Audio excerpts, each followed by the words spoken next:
Hello and welcome to the Tech Show. Coming up this week, we talk about that new insert from Cushcore, some new rotors from Hope, some tiny pedals from OneUp, plus some new shoes from Specialized. All that and more, so don't go anywhere. Right, the topic this week is your bike too good for you, or are you too poo for your bike? Me, personally, probably. Yeah, I guess I've kind of made these judgments in the past, especially when I was a kid. You see people on nice bikes, you're like, if I had that bike, I could be way better. But I don't feel like that anymore, I don't think. And you do see people riding some fancy bikes that maybe aren't the best riders, but is that a bad thing? No, I mean, I definitely hear people comment when a beginner's on a really expensive bike, they're like, oh, they don't deserve that, they don't just justify it. But what do you need to do to deserve a bike these days? I mean, I just think it's a great thing that we can actually buy a pro bike. I'm looking at my Mega over there, and that is almost a World Cup or an Enduro spec'd bike, and I can afford that. Like, I can buy that. Anyone can buy that. It's not a custom. The things we see in downhill World Cups or XC World Cups are often bikes we can buy ourselves. That's cool, right? Yeah, that's true. And I rode at Donoghue Bike Park not long ago. People there riding downhill bikes that kind of look like your average trail riders, but they want to get a downhill bike to take to bike parks or maybe to the Alps in some. And it's like, yeah, maybe they're not going to ride that thing anywhere near as fast as the Athertons, but it's just another bike to have, and they can have it. You know, they're probably gonna be faster on their trail bike, but it's still nice to have the thing. Yeah, and maybe they're still faster and more confident than if they were to get on another bike. Like when when I rode with Rich and Blake at Bike Park Wales on those cheap old bikes, and I was on that GT. Was it a Zaska of yours or an Avalanche or something? Yeah, it was an Avalanche. Honestly, I was terrified there. I was absolutely terrified. Like going off a drop just suddenly felt like I was doing this. And I felt like, a more expensive or a better bike would have made me feel better at least. And me as well, I don't ride down a bike much now, but it feels like I've done these videos where I'm riding a downhill track and I'm faster on my Enduro bike. It just goes to prove to me that I'm not riding my downhill bike as good as I should be. So I'm not good enough to justify a downhill bike, but I still love riding it. It's just having that big bike is really good fun on the right trail. Yeah, and that's another thing, is the right bike for the right situation. So I don't think it's fair to say, you know, if you brought an Enduro bike and started riding that to the shops, you're overbiked. Like, it doesn't mean you're poo, but it's not the right bike for the situation as well. And I'll tell you what really made me sort of think about this was Tom Eistead at Dartfest. He's riding, he just set the world record, we talked about in Dirt Show last week, doing a 120-foot backflip, massive jump obviously. He did that on a £300 giant Glory that he bought off eBay. Yeah, 2016 bike. Like, I mean, I think the parts, he might have had some help with some sponsors, but that is an old frame.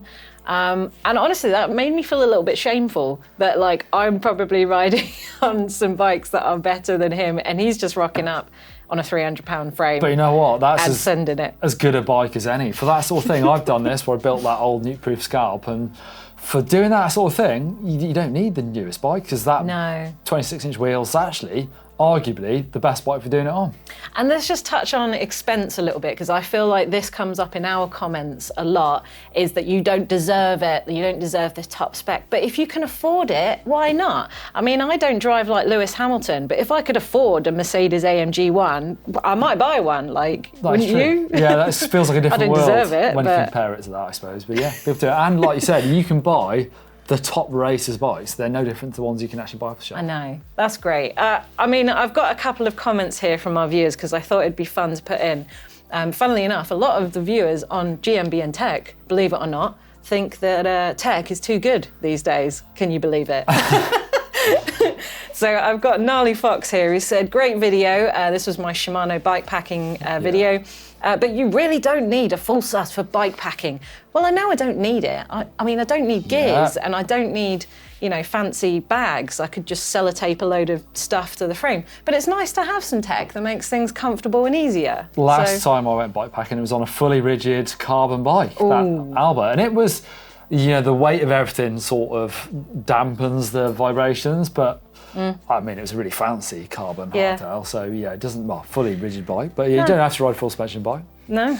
Richard Johnston says, definitely don't need an electrical device to tell me how I should be training and what I need to improve. All this electronic rubbish, what's the world coming to? Just get adequate rest and train harder than last time. Oh, tech critic here, but then I've got a reply which made me giggle. I can't pronounce your avatar, but you said, agreed, I'm still using my bar-mounted abacus to keep track of my mileage. Yeah, I think he's taking the mick there. But like, of course you don't need it. Of course you don't need that computer, but it's nice. Well, I get quite annoyed when my Garmin tells me I'm detraining all the time. And I have to turn off the move alert because it makes me want to move and I can't be asked to move. One more from the Sea Otter Tech, whose dystopia is utopia, said, more useless tech that drains your bank account. I'm good with a steel hardtail custom bike, 10-speed derailleur and inner tubes. Well, you know, more for you. If that's fine, that is absolutely fine. And I think there's nothing wrong with the hardtail. No one's saying there's anything wrong with low tech or not high spec. It's just there's new stuff, and unfortunately, in the world of GMBN Tech, we got to talk about it. That is true. Although dystopia is utopia, I had to get a custom one because the one off the shelf wasn't good enough. Oh, good point. Yeah. And Maz30 says, I'm still rocking a 3x chainring on my Anthem X1 14 years later. If it ain't broke, don't fix it. Yeah. Which is true, but a 1x is going to be much sweeter. Yeah. I have to say. Not biased at all. Well, what do you think, guys? Let us know down in the comments below. What camp do you sit in? Do you think you should earn your bike? Should you deserve it? Or just get whatever the heck you want? Because if you can afford it, why not? So Hope have released a whole range of centre lock discs. So they were quite famously just sort of bolts, and now they're going for the centre lock, saying that a small change like centre lock can completely change the way a system performs. Well, whether you believe that or not, I don't know, but you know, at least the option is there if you want those centre lock wheels. So it's 410 stainless steel rotors as usual. They have an aluminium in the centre to sort of draw away heat and keep the rotors cool. And they have those usual floating rivets that we see with Hope, which allows a little bit of expansion instead of warping the rotors if they get too hot. They're available in 140 mils up to 225 mils, and of course available in those 6 Hope colours. And Cushcore have released this new trail insert. This sits kind of between their Pro and their XC liner, so obviously for trail bikes. They have this sort of fluted shape which offers support on the sidewall for what they're saying is better cornering speed. Also, there's more progression to the support of the thing now as well. It's got channels for the sealant in the air to get around. Also a channel for the valve, because sometimes these inserts can sit right above the valve. Don't have a special valve, then you can't actually get air into the thing. So you've got a channel for that. And they're 212 grams for a 29 liner. Cool. And One Up has started doing kids pedals, so this is new for them. They're called the One Up Small Composite Pedal, very catchy name. But basically, usual pedals are around about 115 by 105 mil. So these are now 97 by 92 mil, so just very, very small for little feet. But they are aimed at either women's US 8 or under, or men's US 6.5 and under, so youths and people with smaller feet. They're made from nylon composite and available in 7 colours. Slightly friendlier pins on them as well, see, so they don't actually smash into your shin. Really? They don't hurt quite so much. Oh, clever. Specialized 2FO have released 2 new sets of shoes. You've got the Roost Flat Sin, which is Roost canvas, but it's flat, not clip. Lightweight, soft sole, very breathable and quick dry, and they're 110 English pounds. And then also the 2FO Method, which is an all-new canvas-looking trainer with the gum sole, the Slipknot ST sole, which is extra sticky, like the sole used by Loic Bruni in downhill. And for multi-discipline, but with a casual style, flat only, they are £79. Okay, quiz time. So my first question is, what is an aluminium monocoque construction? I might explain that later. We're getting technical, yeah. What does CNC stand for? I don't know. And what is TIG welding, or at least tell me what TIG stands for? I don't know any of those. Anyway, into the comments. Kaiser Paul Solitario says, glad to see an inverted fork with pinch bolts. I'm stoked to see a comparison that's sturdier than standard or common mountain bike forks. Have you ever ridden upside down forks? I've rode the RS1, and sturdy is not a word I would use. Yeah, I quite like that fork. It wasn't popular apparently. I kind of liked the flex. Although I rode the Marzocchi Shiver down on foot back there, that was rubbish. That was really heavy, really flexy. Oh, really? Yeah. So that's kind of the problem they're trying to fix. There's many good reasons to have it for the oil, basically lubricating the seal, but the only problem was making them stiff enough. Yeah, well, yeah, so whether they're sturdier remains to be seen, but I'd be excited to see what happens with those. JPG says, Pole seems very similar to Orange to me. Ooh, I don't know if Pole, I don't know how those two brands would feel about that. Love it though, would always just buy an Orange though.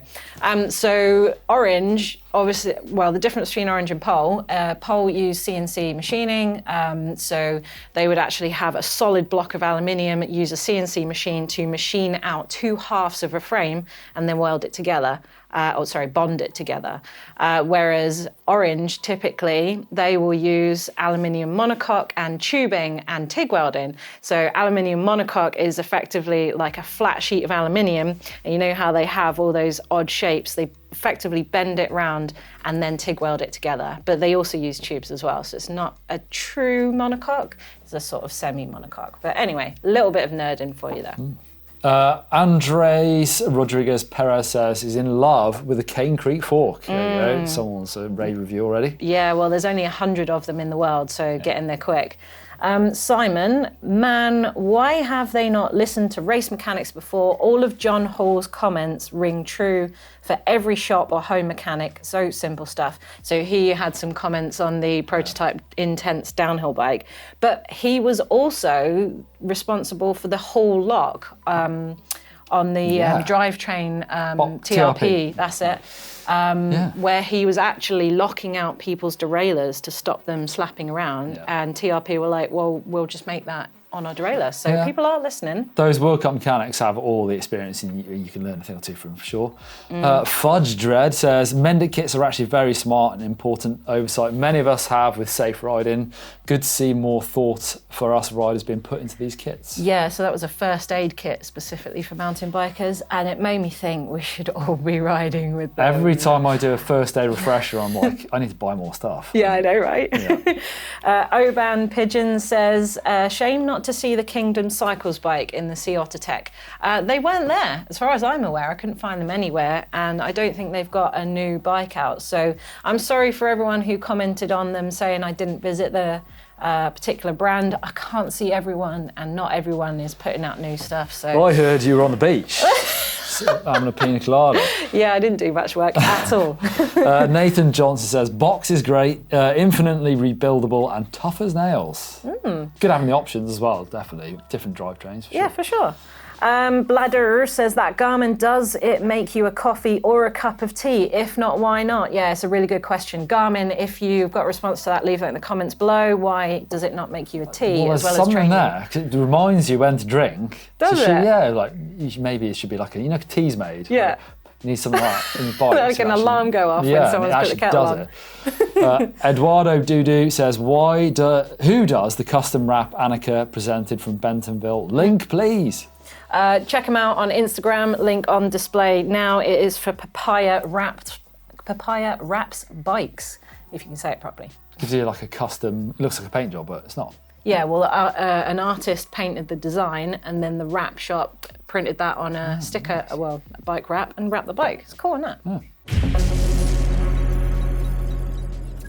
Okay, it's Bike Cave time, and this was submitted this month, and it is my favourite, one of the favourites I've seen, full stop, I think. Yeah. I'm absolutely loving this wood finish where he's cut it into a sort of a mountain shape. And also you can see he's used these little like mesh holders that is almost like a van build. Yeah, I've got some of those in the back of my van actually. I wouldn't even think to use them in a workshop, and I think that's a brilliant idea.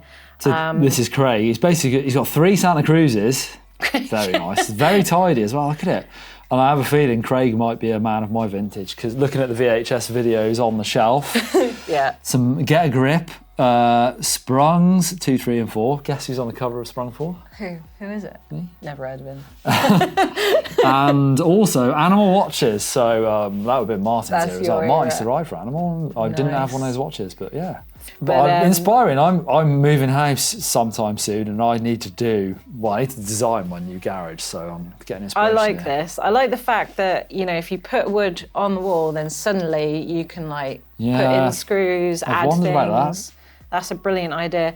It looks like you're a guide, Craig. I don't know if you are, but you've got loads of helmets and loads of big bags, camelbacks and whatnot. So yeah, you're obviously not short of equipment. So I love it. Yeah, brilliant bike cave, mix of shelving and hooks and whatnot.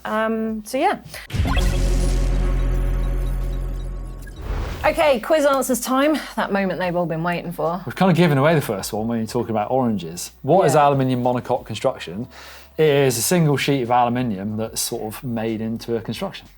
Yeah, basically. It's just using a single sheet, that's all. And then CNC, what does it stand for? It's computer numerical control, because obviously we know CNC is just a computer controlling lathes and grinders to sort of, machine out parts rather than using a human. TIG welding, tungsten, I would have guessed that bit, but not the inert gas bit, didn't know that. Yeah. Yeah, this is a little bit above my head in terms of I'm not a welder or whatnot, but this is proper premium, takes a long time to learn how to weld like this apparently. But if you use the tungsten in inert gas, you don't have to control the heat so much. So it is better for finer welds, but it is harder to do, apparently. Welding looks hard enough. I've seen some of Blake's welding, and he's pretty good at things normally. Is he? That's pretty bad. Oh, nice. Well, that's all we've got time for today. But do let us know down in the comments below. Let's join the debate about whether your bike is too good for you or not. Do you think you're too poo for your bike? I don't think they are. Have you got a mate that's got a really nice bike and can't ride for crap? Tag him down below, or her. Yeah. Thanks for watching. Bye.